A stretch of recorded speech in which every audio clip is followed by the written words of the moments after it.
Assalamualaikum.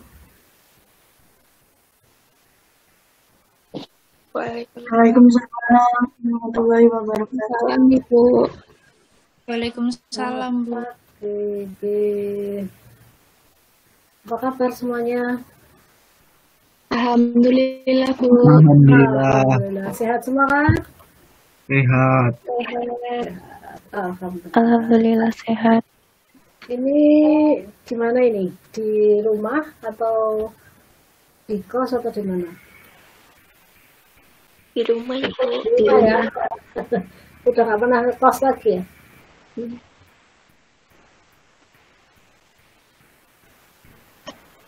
Baik-baik saja toh, orang tua juga sehat-sehat saja.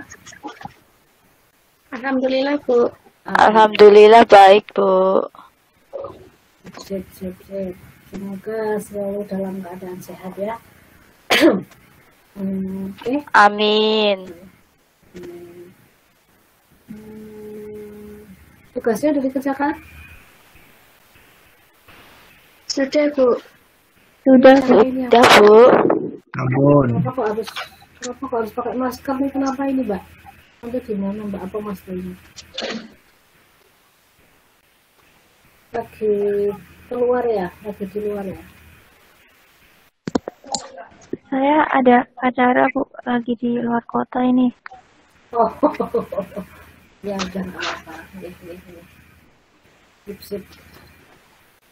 Terima kasih atas atensinya telah ikut kuliah ini. Oke, langsung saja ya. Kita buka. Bismillahirrahmanirrahim. Assalamualaikum warahmatullahi wabarakatuh. Waalaikumsalam warahmatullahi wabarakatuh. Alhamdulillahirrahmanirrahim. Wassalatu wassalamu ala asrofil anbiya'i wal mursalin wa ala alihi wa sahbihi ajma'in. Alhamdulillah, kita panjatkan bersyukur kepada Allah Subhanahu wa Ta'ala. Bersyukur kita panjatkan kepada Allah Subhanahu wa Ta'ala yang telah melimpahkan kita rahmat, hidayah, inayah, kemampuan berpikir, kemudian kesehatan dan kesempatan sehingga kita bisa bertemu dalam kuliah pada pagi hari ini. Selawat serta salam kita aturkan kepada junjungan kita Nabi besar Muhammad Sallallahu Alaihi Wasallam yang dengan suri keluarganya kita sampai saat ini tetap dalam iman dan Islam. Oke. Ini kuliah ini sudah pada habis ya minggu ini ya, sudah pada selesai ya. Saya boleh ya minta satu kali lagi di minggu depan ya, mungkin hari Senin saja lah, nggak harus hari Rabu. Ya selesai materinya. Ya, nanti kita bahas lebih lanjut. Baik, saya mau menyampaikan tentang pembuktian.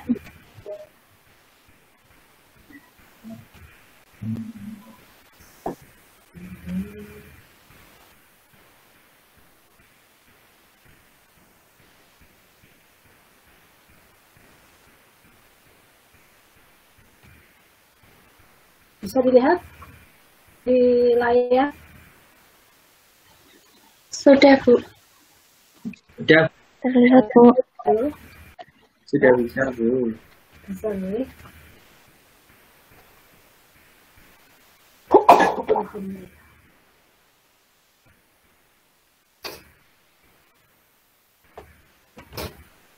Pembuktian.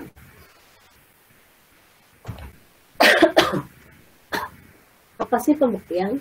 Pembuktian adalah upaya para pihak yang berperkara untuk meyakinkan hakim tentang kebenaran dalil-dalil yang dikemukakannya dalam persidangan. Jadi pembuktian itu adalah upaya para pihak untuk meyakinkan hakim. Meyakinkan apa? Meyakinkan dalil-dalil yang disampaikannya. Entah kami gugat, entah yang disampaikan oleh tergugat.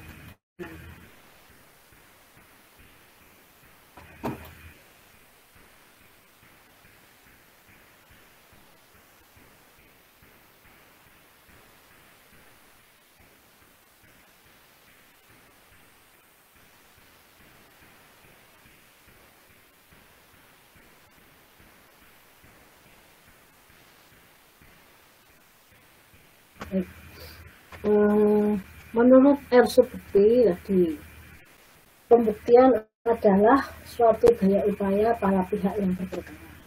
Bisa juga pembuktian itu bermakna upaya para pihak yang berperkara untuk meyakinkan hakim akan kebenaran peristiwa atau kejadian yang diajukan oleh para pihak yang bersengketa dengan alat bukti yang ditetapkan dengan undang-undang. Jadi bagaimana para pihak itu meyakinkan hakim bahwa apa yang disampaikannya itu benar, maka perlu alat bukti.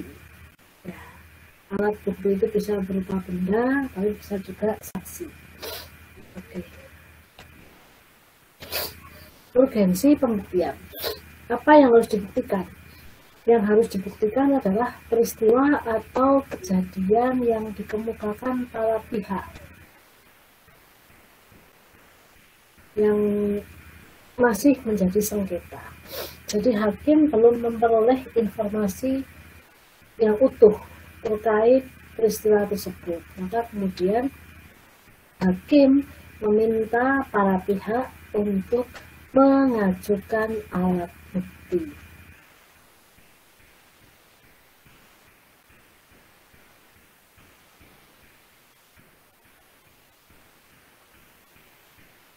Peristiwa itu apa saja? Peristiwa yang adalah kejadian yang disengketakan. Peristiwa atau kejadian tersebut harus dapat diukur. Kapan waktunya harus jelas. Misalkan para pihak menyampaikan itu terjadi pada hari Rabu jam 11. Misalkan itu bisa diukur. Jam 11 apa pagi atau siang? Pagi atau malam pagi. Nah, kalau nggak bisa itu kapan ya? Pada saat saya lewat di situ. Nah, lewatnya itu kapan? Nggak jelas, itu nggak bisa, lemah sekali. Nah, maka yang namanya pembuktian tadi harus dapat, peristiwa kejadian tersebut harus dapat diukur, berikan ruang dan waktu. Peristiwa kejadian tersebut terkait dengan hal yang disengketakan. Nah, kemudian peristiwa itu efektif untuk dibuktikan. Itu satu rangkaian peristiwa. Kemudian peristiwa itu tidak dilarang oleh hukum atau kesusilaan. Lalu siapa yang harus membuktikan? Ayo, kira-kira siapa yang harus membuktikan? Monggo, silakan, ada pendapat. Siapa yang harus membuktikan adanya peristiwa tersebut? Yang harus mengajukan pembuktian? Penggugat atau tergugat? Penggugatnya, Bu. Penggugatnya, Penggugatnya, Bu. Kenapa, Mbak? Penggugatnya.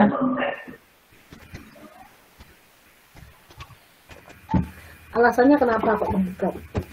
Karena menurut saya dia yang mengajukan tersebut, dia yang menghendaki peristiwa tersebut untuk diperkarakan, sehingga dia yang memiliki kewajiban atau yang dibebani pembuktian.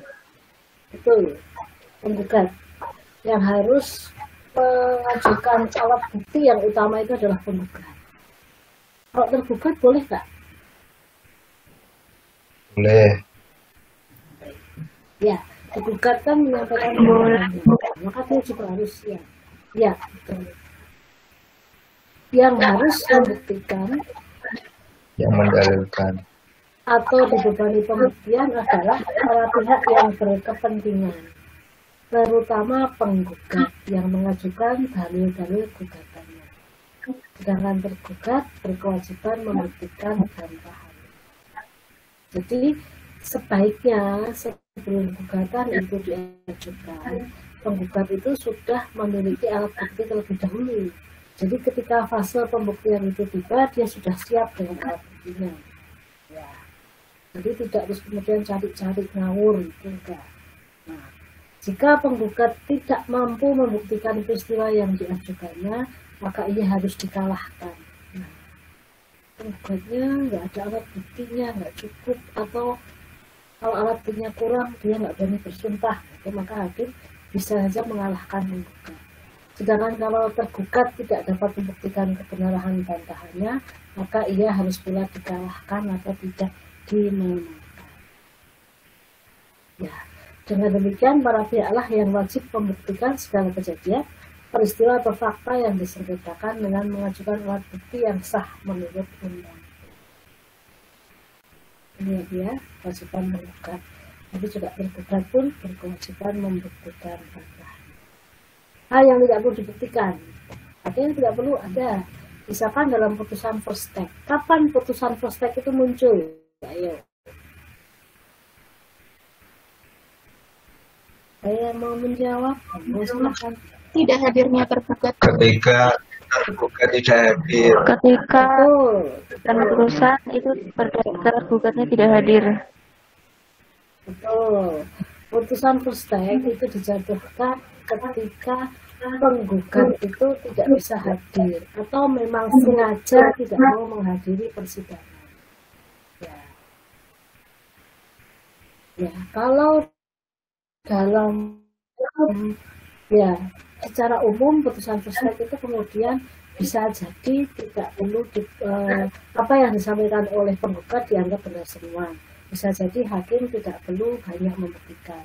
Namun kalau dalam perkara perceraian sebaiknya tetap dilakukan pembuktian terhadap kebenaran dalil gugat dan perlu dipanggil keluarga para pihak atau teman dekat para pihak untuk didengar keterangannya dalam rangka memaksimalkan upaya perdamaian. Kalau dalam perkara perceraian kan kenal ya, sama keluarga pihak lawan kan kenal, penggugat itu kenal dengan keluarga tergugat, masa gak kenal? Kan kenal, maka bisa hakim bisa meminta tolong memanggilkan keluarga tergugat. Bisa hakim meminta itu boleh.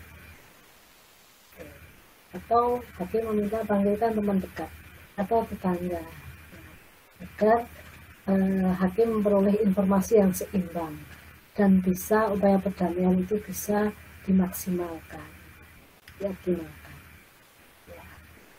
Apa lagi yang tidak perlu dibuktikan dalam hal tergugat mengakui gugatan tergugat, ya. Atau telah dilakukan sumpah disusul, ya, sumpah pemutus, misalnya sumpah hitam, ya misalkan. Bisa juga dalam hal tergugat paperburn, itu sembulah istilah hakim lah, dah monggo Pak Hakim terserah. Apalagi yang tidak perlu dibuktikan, hakim secara ex officio mengetahui peristiwa tersebut, sehingga tidak perlu dibuktikan kembali. Misalkan notoi feiten, fakta yang diketahui umum, api itu panas, es itu dingin ya. Orang yang ketagihan minuman keras biasanya kurang memberikan keluarga. Ya, orang yang ketagihan minuman keras itu biasanya maksiat itu bukan hanya cuma minum, tapi ditambah yang lain, judi misalkan. Kalau sudah judi, ya sudah, pokoknya tidak diperbolehkan. Orang yang sudah ketagihan minuman keras itu secara akal kan sudah rusak akalnya, gitu ya, rusak otaknya. Maka ya kita ini kata aneh. Maka dilihat dari polanya, biasanya dia tidak care terhadap keluarga. Pengetahuan hakim bersandar pada hipotesis ilmu pengetahuan atau kelaziman yang berlaku di daerah setempat. Misalkan daerah setempat punya adat tertentu, nah, maka hakim bisa menanyakan hal itu. Pernyataan yang bersifat negatif memutuskan bahwa pembuktian yang diletakkan kepada pihak yang harus membuktikan sesuatu yang negatif adalah lebih berat beban pembuktian. Misalkan ini untuk kasus perceraian ya, kasus yang lain misalkan untuk kasus pidana ini, saya pernah mendengar dari ketua PPATK, ini namanya Muhammad Yunus.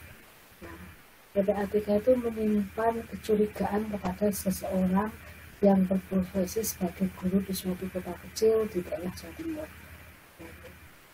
Ada seorang guru di daerah Jawa Timur di suatu kota kecil di sana.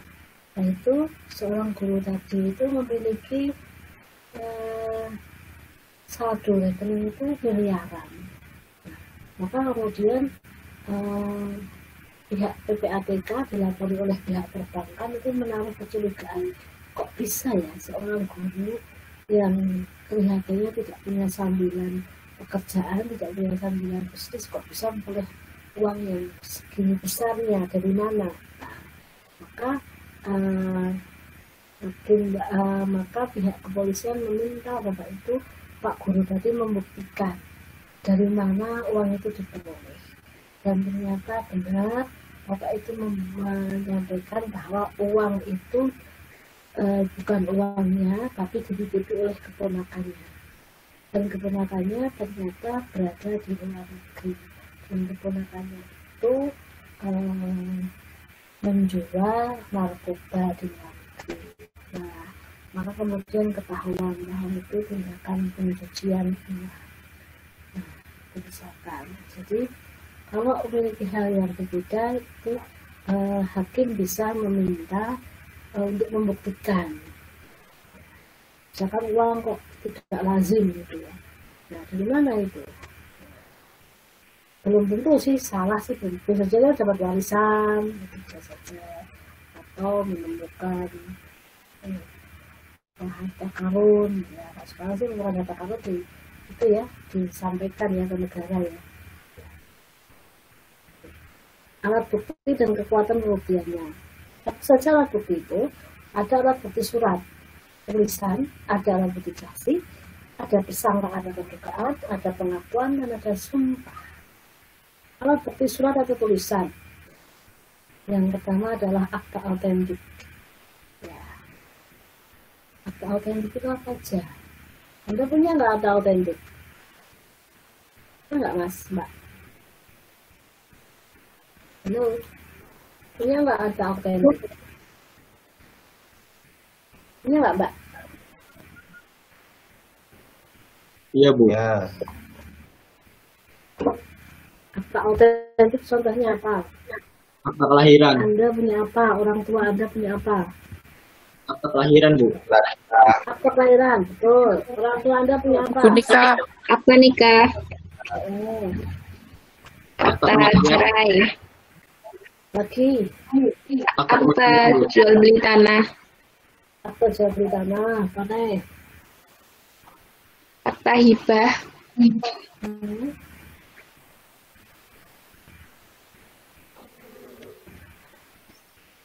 Ya, betul. Itu contoh-contohnya ya. Akta autentik adalah akta yang dibuat oleh atau di hadapan pejabat yang diberi wewenang itu. Akta autentik harus memenuhi unsur-unsur dibuat oleh atau di hadapan pejabat resmi atau berwenang.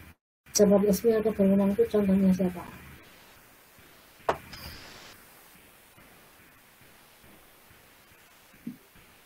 Dinas Pendudukan Catatan Sipil, Bu.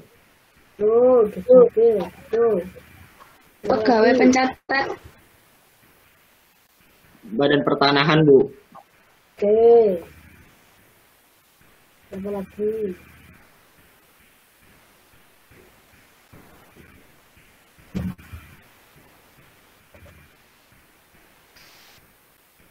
Dukcapil itu contohnya buat apa, Mas? KTP. Akta Akta kelahiran, kelahiran, akta kematian, kematian. Ya, betul. Kalau akta tanah dibuat oleh siapa? BPN, Bu. BPN. PPAT. Ya, cuman kemudian diketahui lebih dulu. Pejabat pembuat akta tanah. Dibuat siapa? PPAT. Notaris sama PPAT kan beda. Ada tesnya lagi. Nah, yang pengen jadi notaris? Saya pengen jadi notaris? Nah ini ya, akte cerai dibuat di mana?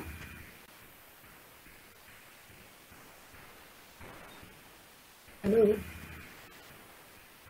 akte cerai dibuat di mana? Ada yang tahu? Penetapan pengadilan, Bu. Pengadilan, betul. Akte nikah dibuat di mana? Kalau Islam bisa di KUA, Bu. KUA. Kalau yang bukan Muslim di Pengadilan negeri. Pengadilan sipil. Akte jual beli tanah Notaris kayaknya, Bu. di mana? Notaris. Di PA. Notaris. Akte ikat wakaf di notaris. Akte hibah Notaris. notaris. Nah, sertifikat atas tanah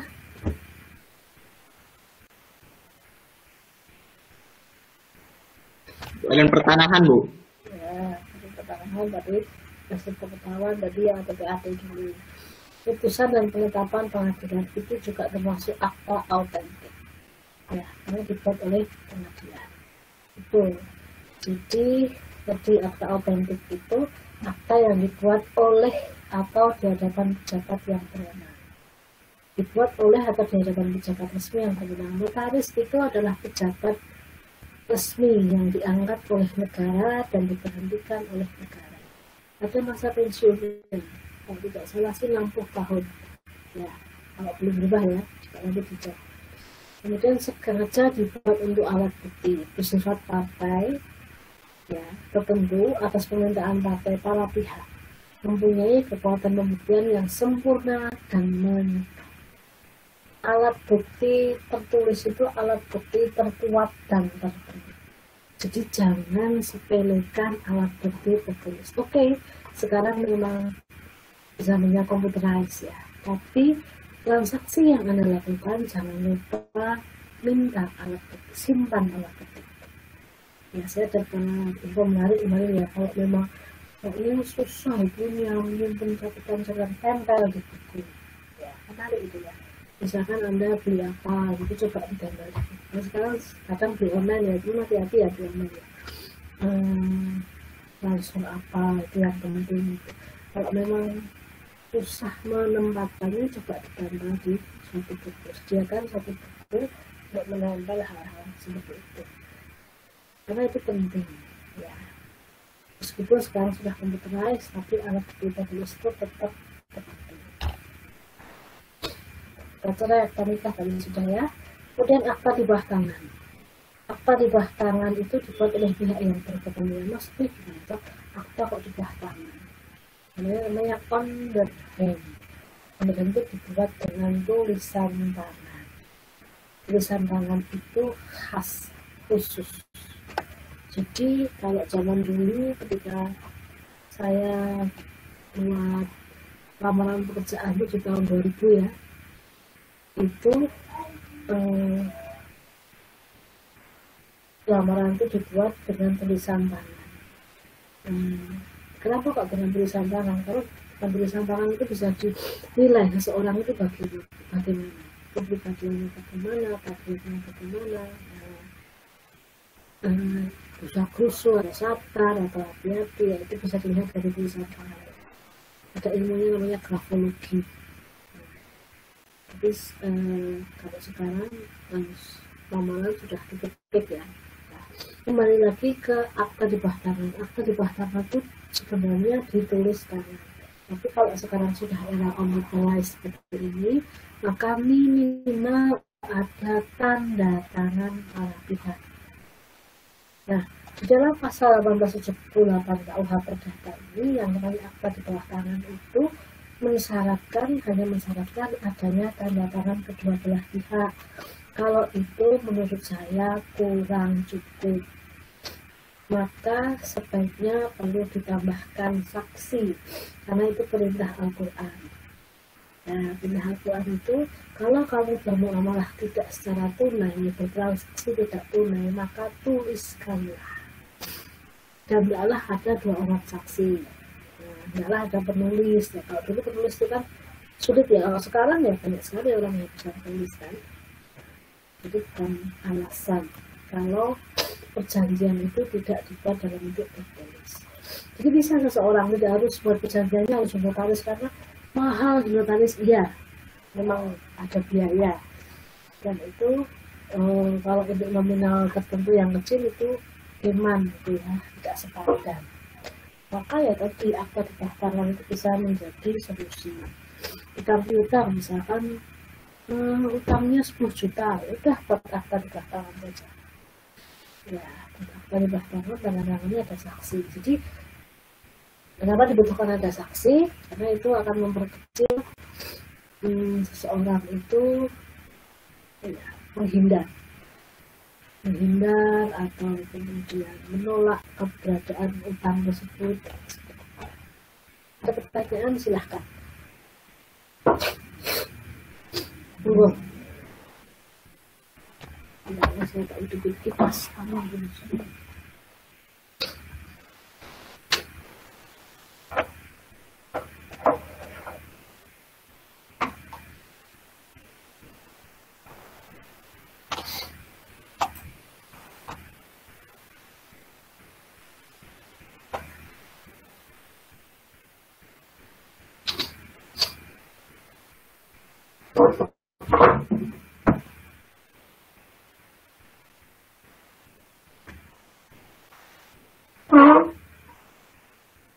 Ada pertanyaan?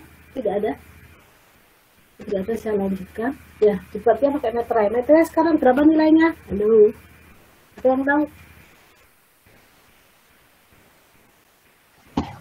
6.000. Meterai. Berapa mas? 6.000 Bu. 6.000. 10.000. Halo, ada yang baru? Berapa? 10.000. 10.000. Ya, meterai yang sekarang 10.000 itu untuk nominal transaksi di atas 5 juta. Kalau di bawah 5 juta tidak perlu pakai meterai, tulisannya seperti itu. Tapi sebenarnya kalau cuma 10.000 ya gunakan saja lah meterai ya. Gitu. Terus boleh nggak meterai yang 3.000? Masih boleh. 3.003 atau 6.000 dan 3.000 itu boleh. Ya, 9.000 itu boleh juga dengan, tapi meterai yang baru sekarang 10.000 ya. Terus kasih ditandatangani oleh kedua belah pihak tadi ya. Kemudian saat material akta di belah tangan berkaitan langsung apa yang diperkarakan, tidak bertentangan dengan hukum, kesusilaan agama dan ketertiban umum, sengaja dibuat sebagai alat bukti. Nah, ini. Apabila ada pihak yang menyangkal keaslian tanda tangan dalam akta tersebut, maka pihak tersebut dapat meminta kepada pengadilan agama untuk memeriksa keabsahan di Labkrim Mabes Polri atau Dakpinus Polri. Ada alatnya untuk melihat tanda tangan itu asli apa. Oke, lanjut ke surat pihak. Surat ini berisi pengakuan atau pernyataan akan kewajiban sepihak dari seseorang. Misalkan pengakuan utang, ya benar saya punya utang, nggak ada pengakuan. Pengakuan ditulis sendiri oleh orang yang membuat, kemudian kita tangani, diberi tanggal, kita tangani.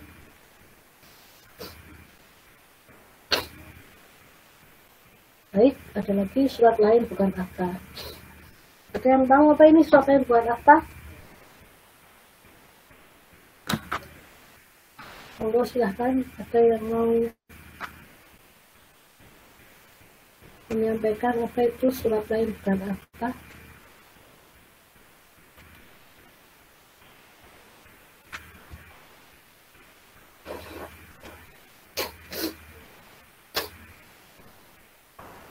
Monggo silahkan.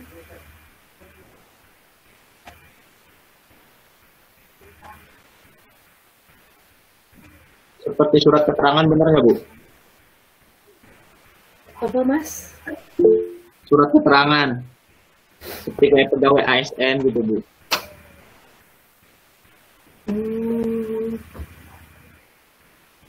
Bukan surat keterangan bahwa sebagai ASN itu mas.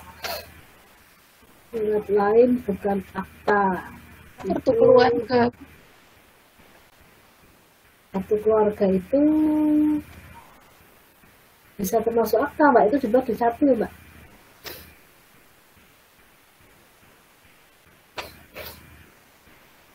Apa itu? Surat lain bukan akta itu apa?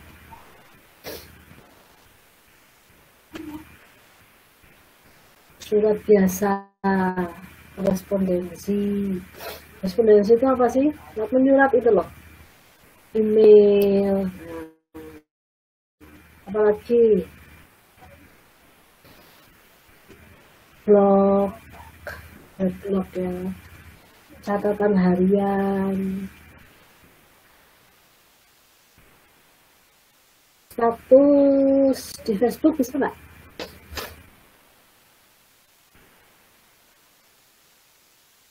Halo, bisa nggak? Bisa. Status di medsos bisa ya. Tweet, saya nggak punya Twitter. Sengaja. Hati-hati kalau menulis di medsos ya, jangan suka komen-komen yang nggak bagus juga ya, karena itu akan jadi kebiasaan. Ya, catatan harian, korespondensi itu bisa. Jadi pernah begini, di luar negeri itu ya, ketika dulu masih zamannya Facebook, yang pertama kan Facebook ya. Ya bukan yang pertama sih, tapi yang kemudian masih sampai sekarang masih ada itu kan Facebook ya. Jadi sudah lama itu begini, ada seorang anak itu dituduh membunuh tetangganya. Nah, sudah ditangkap sama polisi, semua bukti mengarah ke anak itu. Nah, kemudian bapaknya bingung loh, kok bisa anaknya membunuh? Nah, bapaknya saking bingungnya, kemudian dia buka anaknya itu biasanya ngapain? Anaknya biasanya dia buka komputer anaknya. Nah, ternyata diketahui pada jam ketika si tetangga tadi terbunuh, itu si anak itu sedang mengakses Facebook. Jadi itu kemudian dia jadikan bukti di pengadilan yang diterima oleh hakim. Anak itu tadi kemudian bebas. Karena waktu itu nggak bisa Facebookan pakai HP, itu nggak bisa, belum ada smartphone waktu itu, hanya HP biasa. Maka menggunakan Facebook berarti harus pakai komputer. Nah, si anak tadi kemudian bebas dari tuduhan itu. Ini bisa ya. Jadi hati-hati menulis status di media sosial. Kemudian saksi itu siapa? Saksi itu orang yang mengetahui peristiwa itu terjadi, melihat, mendengar, mengalami, mengetahui peristiwa itu terjadi. Jadi boleh nggak saksi dari pihak keluarga? Boleh. Kalau untuk kasus perceraian itu boleh ya. Kalau untuk kasus yang lain tidak boleh. Karena memang kasus perceraian itu kan kasus yang sangat pribadi. Jadi orang itu biasanya curhat itu kan untuk persoalan pribadi hanya berani kepada keluarga, tidak berani kepada yang lain misalkan, atau tempat yang sangat dekat. Ya, paling itu. Bisakah saksi non muslim diterima di pengadilan agama? Bisa. Kenapa? Bisa, Bu. Apa alasannya? Karena sekarang berubah udah Bu, asas apa itu lupa saya. Undang-undangnya yang baru perubahan. Karena yang pertama yang penting agama. Ya, saksi non muslim itu digunakan kesaksiannya sepanjang itu untuk memperjelas duduk perkaranya, bukan persoalan yang terkait dengan agama. Jadi misalnya kasus perceraian itu boleh, tapi kalau misalkan kasus wakaf, kasus zakat itu ya tidak relevan menggunakan saksi non muslim. Itu deh. Kemudian bukti persangkaan. Ini bukti persangkaan itu namanya dugaan. Nah sebenarnya saya agak mengkritik nama persangkaan karena kebanyakan prasangka itu kan dosa ya. Inna ba'dadzanni itsmun. Mungkin kesimpulan lah kalau lebih tepatnya, kesimpulan yang oleh undang-undang atau oleh hakim ditarik dari peristiwa yang terkenal ke arah peristiwa yang tidak terkenal. Misalkan persamaan berdasar undang-undang,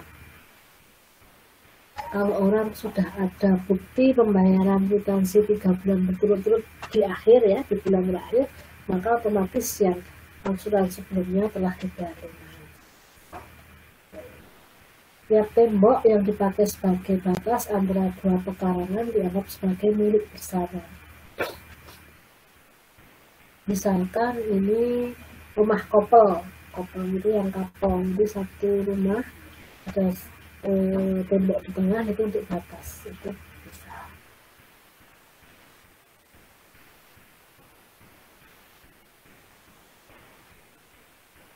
Kemudian setiap anak yang dilahirkan dari perkawinan yang sah, suami dianggap ayah dari anak tersebut. Bisa dipahami ini?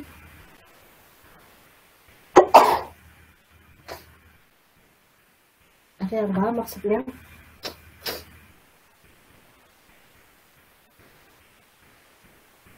Halo?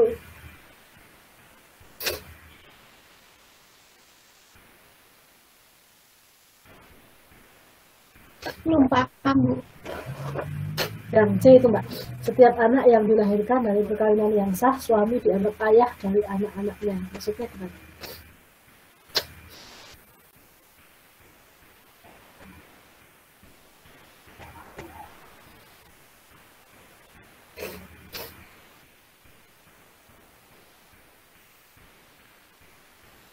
Ada yang mau berkomentar?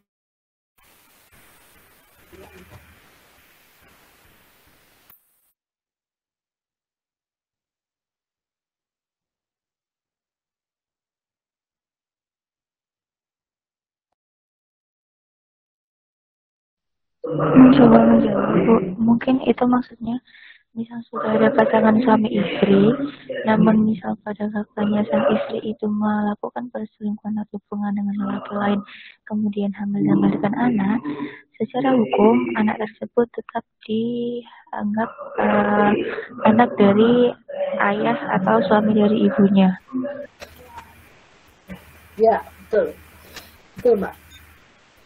Ya, jadi kalau seorang anak itu lahir dari perkawinan yang sah, maka anak yang lahir itu dianggap anak dari pasangan suami istri. Ayah dianggap suami dianggap ayah dari anak-anaknya, dianggap. Jadi misalkan begini, A dan B itu pacaran kebablasan. Terus tapi B tidak boleh menikah dengan A. B akhirnya menikah dengan C. Hamil 2 bulan, B menikah dengan C. Ditubruk ke kalau bahasa Jawanya gitu. Nah, maka kemudian ketika lahir anak itu menjadi di dalam akte kelahiran akan tertera anaknya B dan C. Jadi siapa yang dianggap ayahnya? A apa C? C, ya. C yang menikahi. Ya, C, betul. Nah, pertanyaan saya selanjutnya, kalau anak yang lahir dari perkawinan tersebut itu namanya misalkan siapa ya?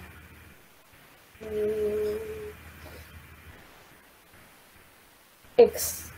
Nah, misalkan X itu anak perempuan.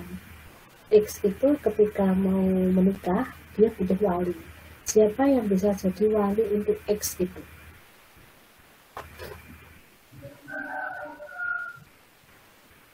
Penunjuk dari KUA, Bu. Kenapa wali dari KUA, Mas? Kakeknya, Bu. Kakeknya. Karena itu Bu, dia anak hasil dari luar nikah, Bu. Jadi dia bukan dari bapaknya gitu, nggak bisa bapaknya makanya bintu bapaknya nggak bisa dia. Ya, betul, Mas. Anak tersebut X tadi kalau mau menikah, siapa yang jadi walinya? Yang jadi walinya adalah wali hakim. Wali hakim atau wali hakam itu wali yang ditunjuk oleh negara. Yang di situ ada adalah KUA.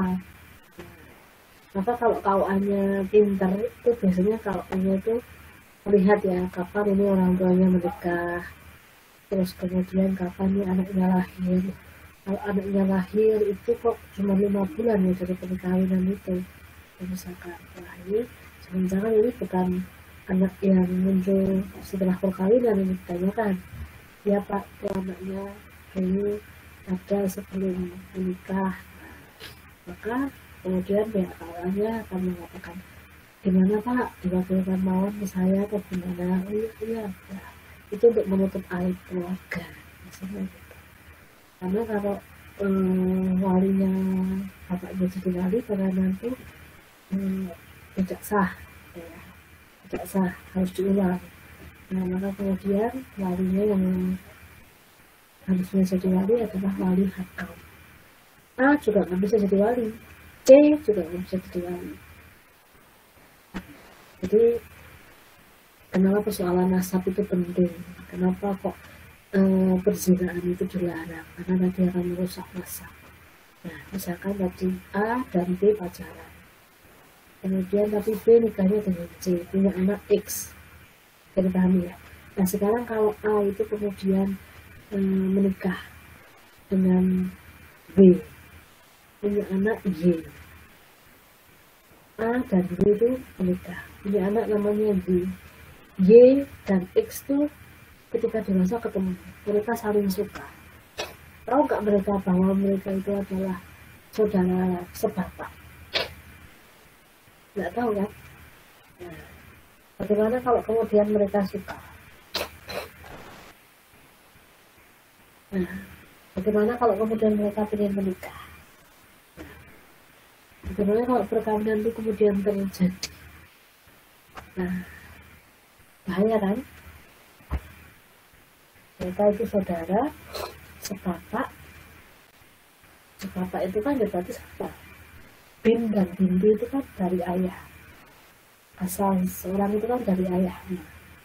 Maka itu kemudian akan menimbulkan silsilah keluarga yang berbeda. Silsilah keluarga yang istilahnya pemurat marit gitu. Nah itu kan bahaya. Maka tadi saya katakan bahwa yang namanya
Bu,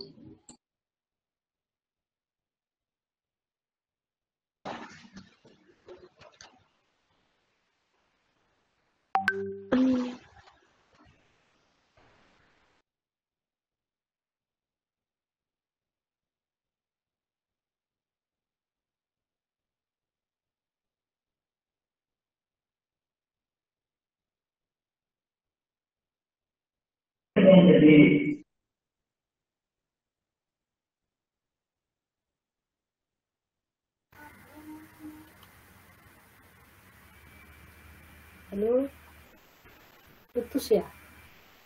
Iya, Bu. ya Bu, putus Bu. Iya, Bu. Lama ya? Ini sudah terdengar. Oh, lama ya tadi putus ya? Enggak? Ya Bu, bentar. Lumayan. Oh iya ya. 3 menitan. Oh 3 menit. Oke. Maaf. Nggak tahu ini kenapa. Nah, baik. Tadi ya saya ulang pengakuan tadi disampaikan di depan persidangan. Halo, bisa ya? Disampaikan oleh pihak yang berperkara. Kemudian itu terkait dengan pokok perkara, bukan merupakan kebohongan dan tidak bertentangan dengan hukum kesusilaan. Pengakuan tidak boleh dicabut kecuali dapat dibuktikan bahwa pengakuan itu akibat dari kekhilafan. Mengaku, akhirnya dia mengaku, itu pengakuan. Baik, kemudian sumpah. Sumpah itu pernyataan yang khidmat yang diberikan atau diucapkan pada waktu memberi janji dan keterangan dengan mengingat sifat maha kuasa dari Tuhan dan percaya bahwa siapa yang memberikan keterangan atau janji yang tidak benar akan dihukum olehnya. Sumpah pelengkap, skokoyer, ketika alat buktinya yang sudah ada kurang.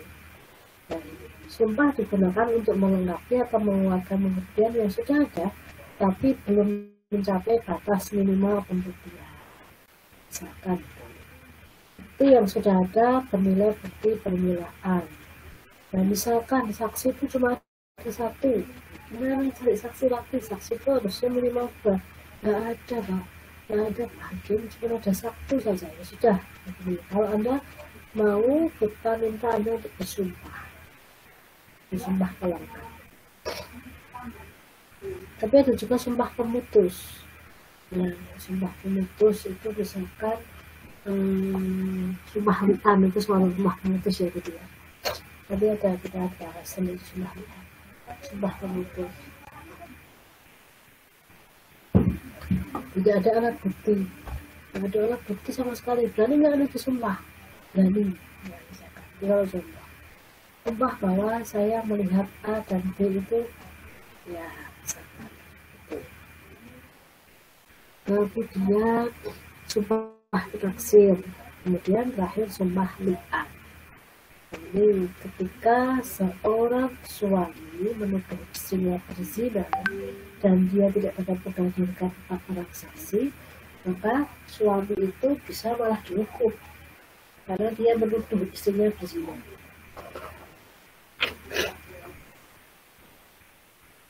Tanpa alat bukti. Nah, untuk menghindari itu, maka kemudian si suami itu dapat menggantinya dengan upaya li'an. Li'an itu suami menuduh berzina tercantum dalam surat permohonan. Istri menyanggah tuduhan suami bahwa dia telah berzina, sumpah li'an kemudian dilakukan. Kemudian sumpah li'an itu bagaimana? Suami tidak dapat melengkapi bukti atas tuduhan zina, tidak bisa menghadirkan 4 orang saksi. Sumpah suami diucapkan dalam sidang majelis hakim. Kemudian sumpah suami dibalas dengan sumpah istri. Kemudian saling melaknat. Itu benar-benar mengerikan ya. Tapi itu bisa dilakukan.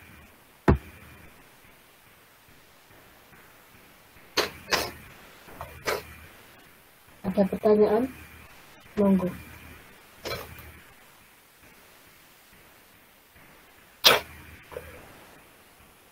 Monggo silahkan. Bu, saya mau bertanya perihal soal yang kemarin Bu, tugas itu Bu. Oke. Nah. Itu kan suaminya kan Bu nggak ngakuin kalau anak ketiganya itu anak kandungnya. Nah terus suaminya juga tidak mau tes DNA. Jadi cara pembuktiannya bagaimana Bu?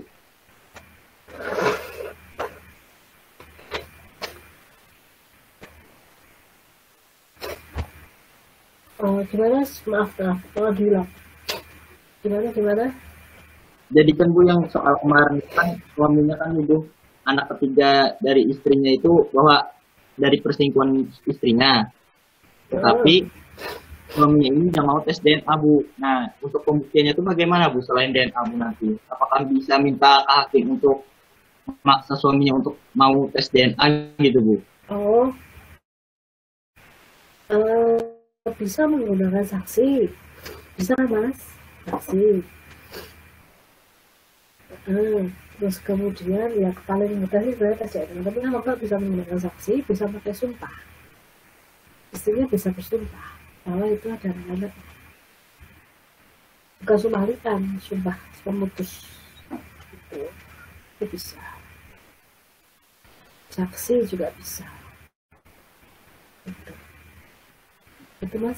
Iya Bu. paling gampang itu. Jadi bisa meminta dokter, saksi ahli. Jadi saksi ahli itu saksi yang dihadirkan karena hendak didengar keahliannya. Misalkan dokter tadi mengatakan bahwa ibu itu mengandung anaknya bapak.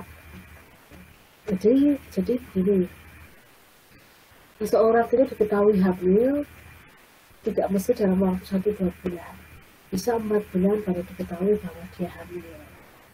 Tapi bukan berarti baru diketahui hamil itu bukan berarti anak itu masih usia muda. Ya kalau 4 bulan baru diketahui hamil, ya anaknya itu sudah 4 bulan dikandung. Gitu. Jadi hakim dokter bisa memberikan penjelasan. Nanti hakim yang akan menyimpulkan. Itu Mas. Bisa dipahami? Bisa Bu. Oke. Ada lagi?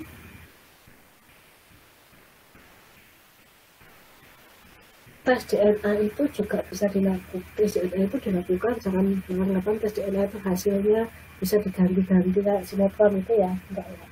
Jadi tes DNA itu dilakukan atas persetujuan kedua belah pihak. Kemudian konsultasi pribadi dengan dokter. Kemudian dokter itu nanti akan memberikan hasilnya kepada para pihak suami istri itu, tidak diberikan gitu saja. Jadi nggak bisa Pak tes DNA diganti-ganti hasilnya itu.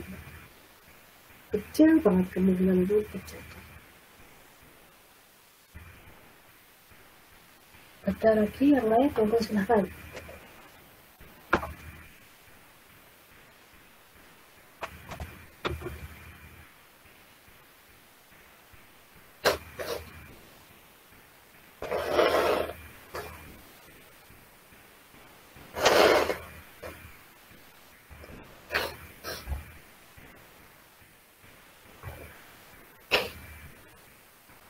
Ada lagi yang lain? Kalau tidak, ini. Halo, bisa dengar suara saya? Bisa Bu. Saya. Bisa, Bu. Oke, saya lanjut ke ini ya.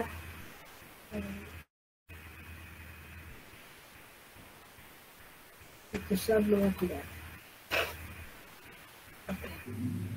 Bu, saya screen-nya belum Bu. Apa? Sudah Bu. Tadi belum keluar Bu screen-nya. Oh, ini sudah ya. Sudah Bu. Putusan pengadilan. Putusan pengadilan itu apa toh? Putusan pengadilan itu pernyataan oleh hakim sebagai pejabat negara yang diberi wewenang untuk itu diucapkan di persidangan bertujuan untuk mengakhiri atau menyelesaikan suatu perkara. Bisa juga bermakna ini. Kesimpulan akhir yang diambil oleh majelis hakim yang diberi wewenang untuk itu dalam menyelesaikan atau mengakhiri sengketa antara pihak-pihak yang berperkara dan diucapkan dalam sidang terbuka untuk umum. Apa saja isi putusan? Dasar alasan yang jelas dan rinci. Asas putusan itu ini, wajib menghadiri seluruh bagian gugatan. Tidak boleh mengabulkan melebihi tuntutan atau ultra petita. Diucapkan di muka umum. Prinsip keterbukaan untuk umum bersifat imperatif. Pelanggaran terhadap prinsip itu menyebabkan putusan itu tidak sah. Misalkan sidang terbuka dan dibuka untuk umum ketika putusannya dibacakan habis seperti itu. Kalau dilanggar, maka menyebabkan putusan itu tidak sah dan tidak memiliki kekuatan hukum. Dalam hal pemeriksaan secara tertutup, putusan tetap diucapkan dalam sidang terbuka. Jadi putusan itu dalam perkara apapun harus diucapkan dalam sidang terbuka dan diucapkan dalam sidang pengadilan.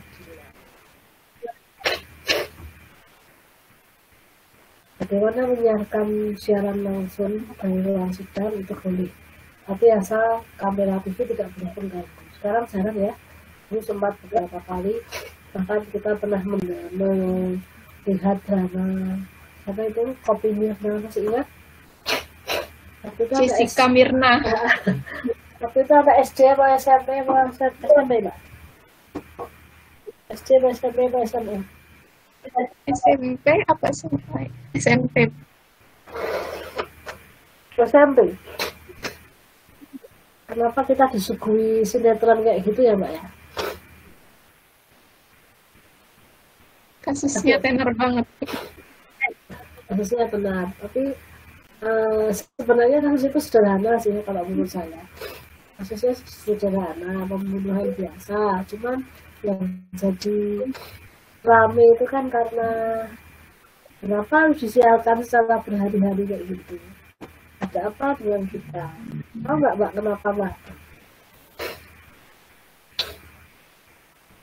Tahu nggak kenapa itu dimunculkan?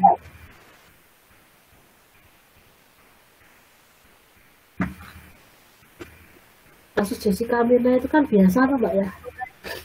Agak keluar dikit, intermezzo sedikit. Kenapa itu?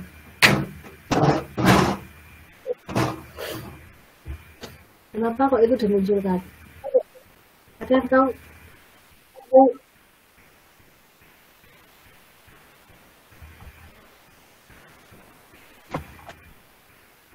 Ada yang menjawab?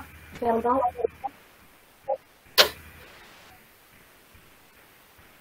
Halo?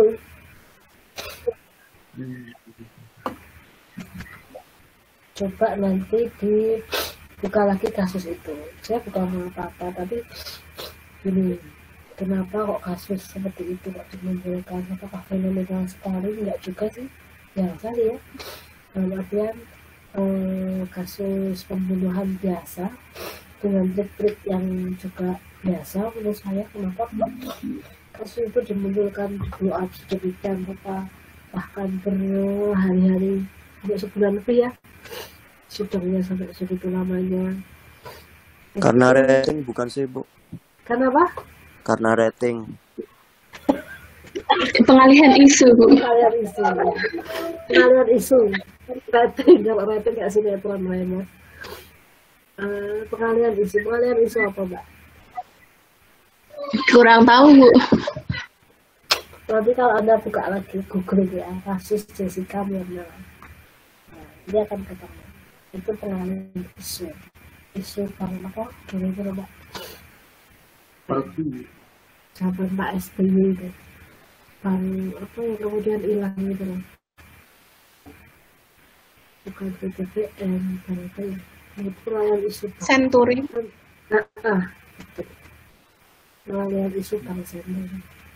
Keren ya. Keren itu maksudnya kita semua ditipu dengan itu. Saya awalnya itu kenapa tuh lama-lama kok aneh ini. Lalu dia dari kemarin itu. Ini ya Bang Senturi ya. Lupa kan orang nggak tahu kan. Ya, itu nggak bener ya. Masyarakat ditipu. Oh alam lah. Ya, tapi tadi sebenarnya sidang itu tidak boleh disiarkan secara langsung terus menerus kayak gitu, nggak boleh. Karena tetap bagaimanapun disorot kamera itu kan hakim itu kan bukan artis ya. Disorot kamera kan otomatis ya risih kan sebenarnya tidak natural ya. Kalau artis itu biasa gitu. Coba Anda disorot kamera terus kayak gitu kan ya tidak natural kan, tidak enak kan rasanya. Tapi si putusan memuat secara ringkas dan jelas pokok perkara, jawaban, pertimbangan, dan amar putusan. Isinya apa itu? Di putusan itu ada gugatan, ada jawaban, ada pembuktian, dan ada pertimbangan hukum. Yang dibuat hakim itu apa toh? Pertimbangan hukum ini cari, hakim itu mencari, bukan dibuat hakim. Hakim itu mencari, membuat pertimbangan hukum, mencari ketentuan perundang-undangan yang sesuai, lalu membuat amar putusan. 3 ini yang dilakukan oleh hakim. Yang lainnya oleh para pihak semua. Gugatan, jawaban, ringkasan, dan lingkup pembuktian itu kan para pihak. Hakim cuma membuat. Tapi apa yang dibuat hakim ini, karena hakim itu diberi wewenang oleh negara, maka implikasinya luar biasa. Orang yang semula kaya raya menjadi kemudian kaya itu hakim dari orang yang awalnya suami istri kemudian jadi bercerai, itu hakim yang memutuskan. Dari orang yang awalnya bebas merdeka kemudian jadi orang yang terpenjara, masuk ke penjara, semuanya dibatasi, itu hakim yang menentukan. Di hakim itu punya kuasa yang sangat besar, dan bahkan hakim itu tidak boleh dicampuri oleh kekuasaan yang lain, termasuk oleh kekuasaan ke presiden. Kalau Anda perhatikan di ruang sidang itu nggak ada gambarnya Pak Presiden dan Pak Wapres, nggak ada. Agar kenapa? Agar hakim itu independen. Jadi kuasanya sangat besar. Oke, yang pengen jadi hakim? Ada? Tidak ada? Berapa tahun dia jadi hakim? Tanggung jawabnya terlalu besar, Bu. Kamu ketika SD dulu bayangkan nggak mau kuliah di fakultas hukum, Pak? Sudah, Bu. Oh sudah, setelah kalau sudah pengen jadi ahli hukum sejak SD ya, sip. Soalnya saya dulu sering itu, Bu, nonton berita terus pasti tentang perkara-perkara dulu itu, Bu. Tertarik sama dunia hukum. Oh gitu. Ada sering baca sering lihat banyak baca kriminal di pos kota, jangan-jangan ya Mas? Enggak ya Mas? Pos kota ini isinya kriminal semua. Ada lagi? Ada yang pengen jadi hakim?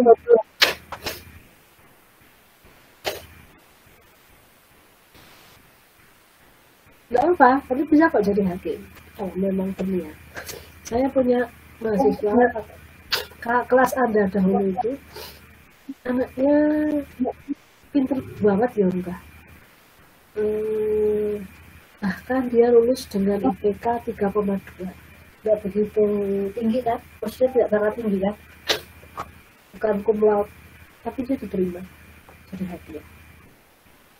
Dan rekrutmennya hakim sudah bagus sih.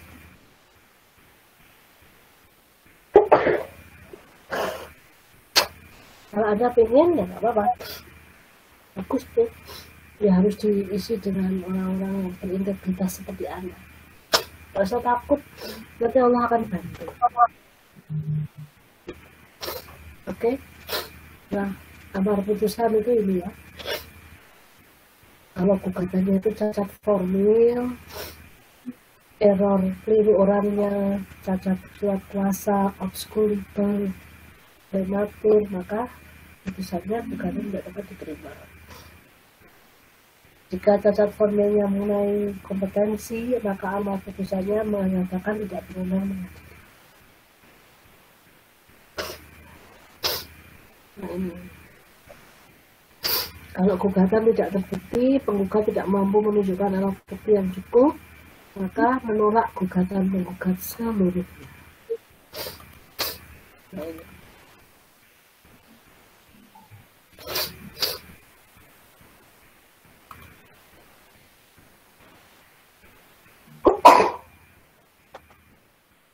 Proses pengambilan putusan, ada musyawarah majelis hakim. Memang hakim majelis itu ada berapa, Mbak?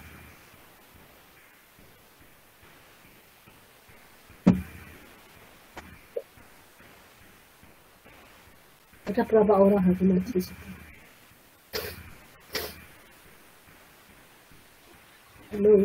Sekurang-kurangnya 3. 3. Tuh. Hakim majelis ada 3. Sekarang ada hakim yang cuma 1 orang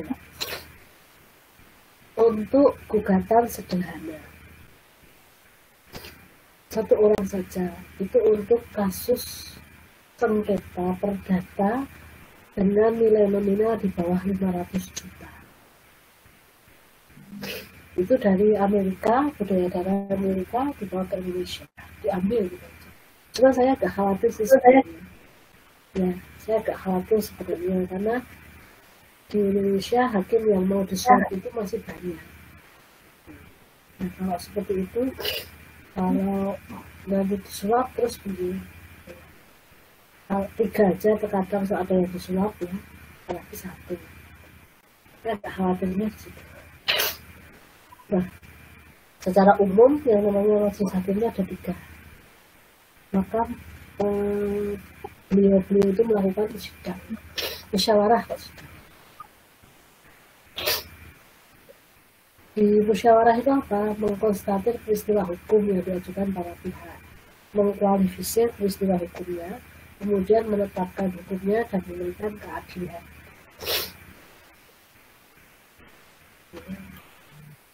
Jika 2 orang hakim anggota berpendapat sama, sedangkan hakim yang kalah suara itu misalkan ketua majelis, maka ya yang kalah suara ya harus menerima. Tapi yang kalah suara itu bisa menuliskan pendapatnya dalam buku catatan hakim. Apa namanya ini?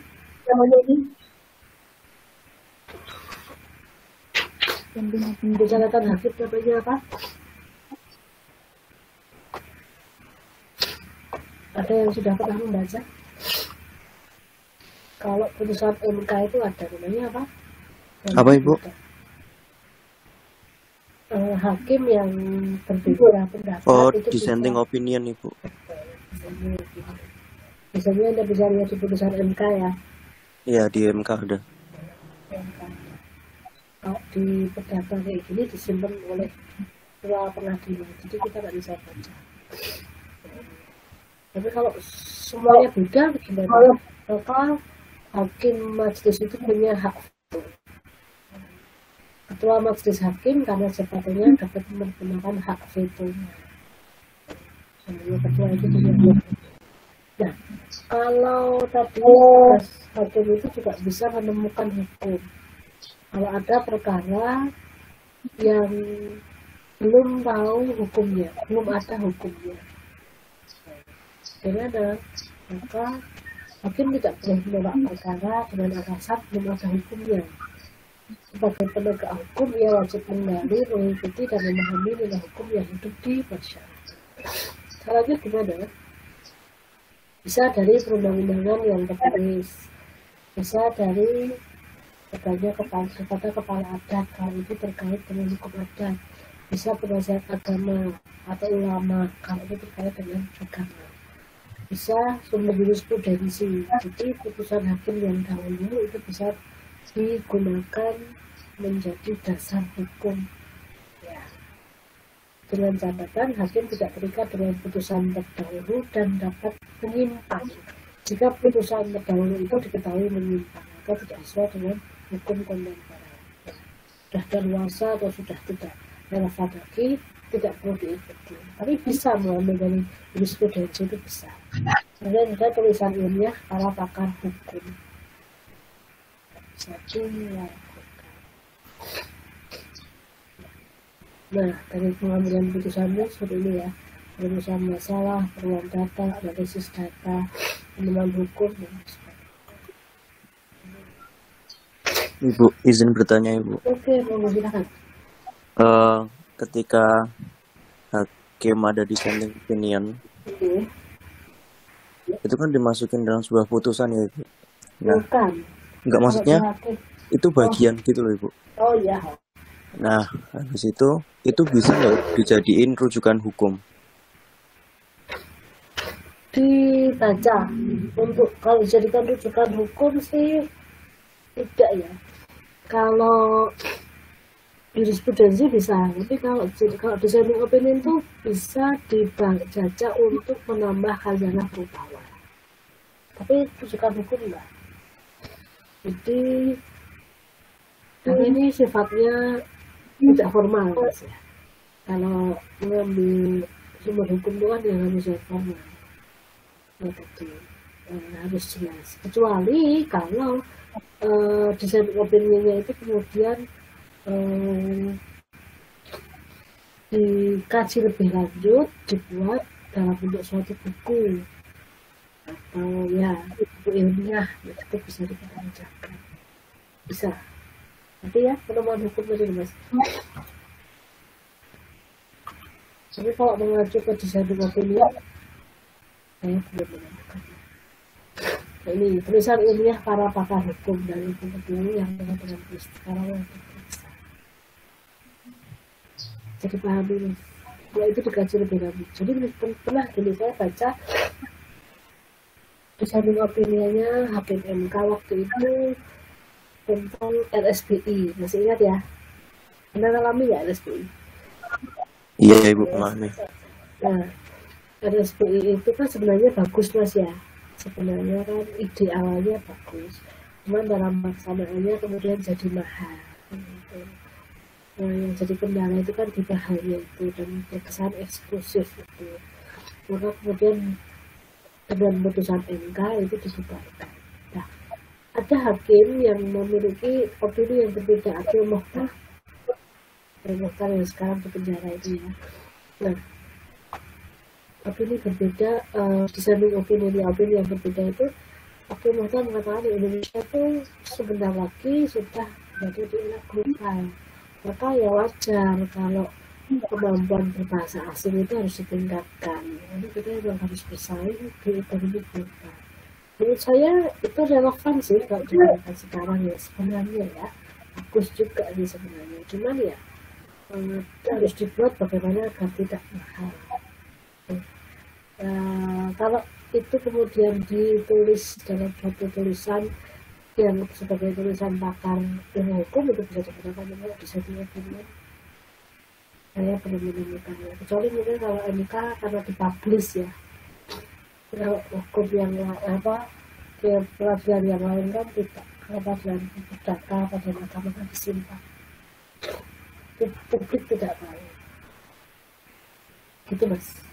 Baik Bu, makasih. Ya. Sambil kita cari ya, apakah disanding opinion itu bisa dijadikan dasar hukum? Kalau itu ya, apakah itu bisa dianggap sebagai tulisan para pakar ilmiah? Tapi memang jarang sih hakim itu membuat penemuan hukum itu jarang. Tapi memang itu harusnya dilakukan. Seperti misalkan kasusnya Raffi Ahmad itu ya. Saya tidak berniat menggosip enggak. Cuman karena tahu sendiri kan Raffi Ahmad itu muncul di televisi itu hampir 24 jam gitu ya, dari pagi sampai jam 10 malam.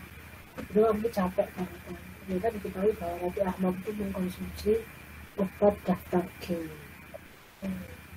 Kemudian hakim mengetahui hal itu ada laporan, proses, hakim mengetahui hal itu, kemudian mengatakan bahwa kategori narkoba ini bukan, tapi kategori obat berbahaya yang dikonsumsi dalam cara panjang itu akan berbahaya, iya. Karena kemudian Raffi Ahmad dihukum dengan hukuman rehabilitasi. Itu penemuan hukum sebenarnya. Jangan terus kemudian ini bukan narkoba ya udah bebas, nggak boleh kayak gitu. Tapi ini kan prinsipnya kemudian bisa masuk ke ranah narkoba. Itu bisa kan seperti itu. Itu contoh. Oke? Ada pertanyaan lagi? Kalau tidak ada, saya cukupkan sekian. Terima kasih atas atensinya. Kita ketemu lagi kalau satu kali lagi hari Senin gimana? Gimana Mbak Melati? Mas Hasbi, Mas Ardra, Mas Andi, mau nggak? Dari saya sih bisa Bu. Baik Bu. Bisa ya? Hari Senin ya. Ya, tapi kalau saya lupa ya diingatkan hari-hari Bisa, Bu. Tadi saya diingatkan ya. Gitu. Bisa Bu kalau hari Senin Bu. Oke ya. Ya, terima kasih. Jadi satu kali lagi saya akan sampaikan materinya. Nanti tugas kemarin sudah dikerjakan, saya akan koreksi. Saya akan beri masukan kalau ada yang perlu diperbaiki, silahkan diperbaiki. Terus kemudian satu tugas lagi putusan. Nah, selesai. Baik, saya kira cukup sekian. Maaf ya kalau saya agak flu sedikit. Ya awas ya. Semoga apa yang kita sampaikan bermanfaat. Semoga ini besok ujiannya lulus semua dengan nilai yang memuaskan dan Amin. kita tetap diberikan kesehatan, kemampuan untuk tetap bisa berjalan tetap dalam iman Islam ya. Sekian dari saya, kita tutup dengan bacaan hamdalah. Alhamdulillah. Alhamdulillah. Terima kasih, Bu. Assalamualaikum ya. Assalamualaikum warahmatullahi wabarakatuh. Waalaikumsalam. Waalaikumsalam warahmatullahi wabarakatuh.